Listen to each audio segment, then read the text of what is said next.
एक शेर हिरनी का शिकार करने के लिए उसका पीछा कर रहा था। हिरनी भागते हुए दो हट्टे कट्टे बेलों के पास आई और बोली, प्लीज मुझे बचा लो, नहीं तो शेर मुझे खा जाएगा। काला बेल और सफेद बेल बोला, तुम चिंता मत करो, हम शेर को देख लेंगे। जैसे शेर वहां पहुंचा उसने कहा, ये मेरा शिकार है, तुम दोनों यहां से हट जाओ। काला बेल बोला, ये हमारी दोस्त है, इसलिए हम तुम्हें इसे कभी नहीं खाने देंगे। शेर बोला, तुम गलत कर रहे हो। सफेद बेल बोला, तुम जो करना चाहते हो करो, लेकिन ये हिरनी अब हमारी सुरक्षा में है। शेर बेबस होकर वहां से चला गया और सोचने लगा, इन बेलों को अलग कैसे किया जाए। तभी शेर ने लोमड़ी को बुलाया और कहा, कैसे भी करके इन दोनों बेलों को आपस में लड़वा दो।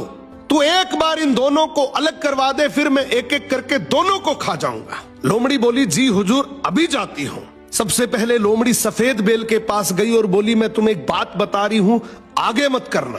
बोली, तुम बहुत सुंदर और समझदार हो, जबकि काला बेल तुमसे जलता है।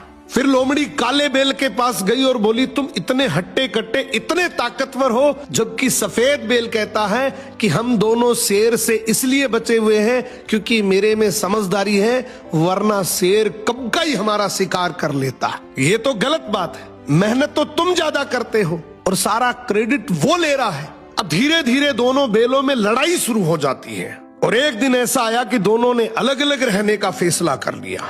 इसी बात का फायदा उठाकर शेर सबसे पहले काले बेल के पास जाता है, उसका शिकार करके उसको खा जाता है।